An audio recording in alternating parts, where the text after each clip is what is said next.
Mga igan, maging mapanuri sa kung saan ini-invest ang perang inyong pinaghihirapan. Dahil maaari itong mawala sa isang iglap. Ito ang nangyari sa mahigit 2,000 kliyente ng Aman Futures Group sa Mindanao. Hindi bababa sa 5 bilyong piso umano ang natangay ng pamunuan ng Aman Futures Group. Ang naturang scam naging mitya na rin ng ilang krimen sa Mindanao. 30 hanggang 50% tubo. Ito ang pangako umakit sa daang-daang investor ng Aman Futures Group. Ang naturang kumpanya, pagmamayari ng isang Emmanuel Amalillo. Pero ang perang tumutubo na sana, bigla naglaho na parang bula.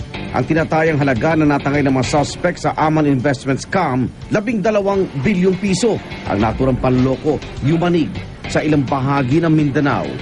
Lalo na sa Pagadian City kung saan nanggaling umano ang karamihan sa mga investor. Mahigit 7,000 reklamo na ang natanggap ng NBI Pagadian.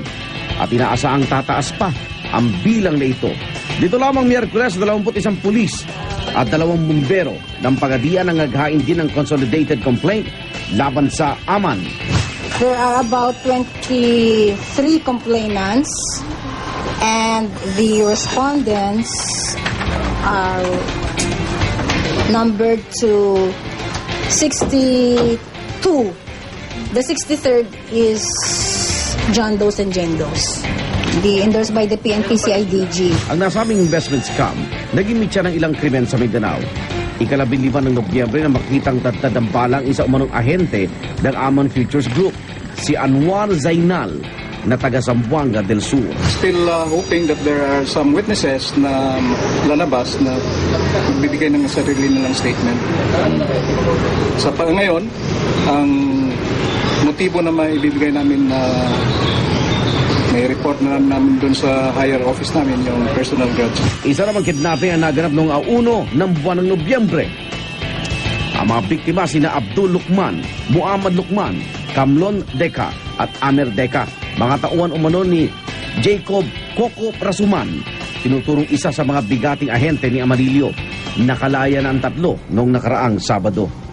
Sumuko na sa mga otoridad si Donna Coime, nagpakilalang financial manager ng Aman Futures Group.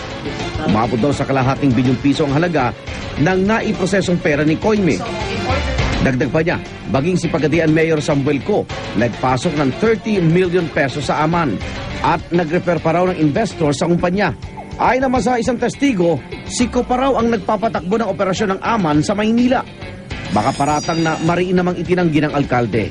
He said that I'm not only an investor because I assured the people that they could get their money. This is totally a lie. Nagkasulit lang sila na pwede ba ma-receive a check. Sumuko na rin ang isa sa malalaking ahente umano ng Aman Futures sa si Jacob Coco Rasuman. Nabiktima umano ni Rasuman ang sariling pamangkin na si Alexandria Sambitori. Mahigit 100 milyong piso raw ang nakuha ng Aman Futures kina Alexandria. Hindi na po kami nakakalabas, hindi na po kami nakapagnegosyo, natigil ang mga anak namin, ang pamilya namin interest.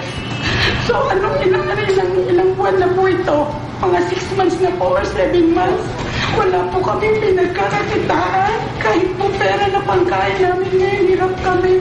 Palipat-lipat po kami ng bahay dahil tinatakot po kami ng mga tao din naka-invest po sa amin. Bukod sa Aman Futures, isa pang investment scam ang naibunyag sa Pagadian Kamakilan, ang Visionaire 2020 na pinamunuan naman ni Glenda Andagan. Nakilala ng GMA News ang isang babae na nakapag-invest umano sa parehong Aman at Visionaire. Kasi ang convinced na Visionaire, hindi siya scam, hindi katulad ng Aman. Doon ako na-encourage, pero yung lapak pa rin, still scam. Dahuli na si Andagan at ang ilan nitong kasamahan noong 19 ng Nobyembre.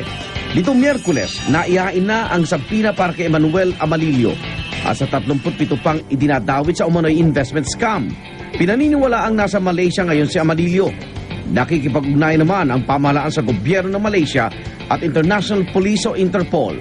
Pero si Amalillo may mensahe sa kanya mga investor na ini-upload niya sa YouTube.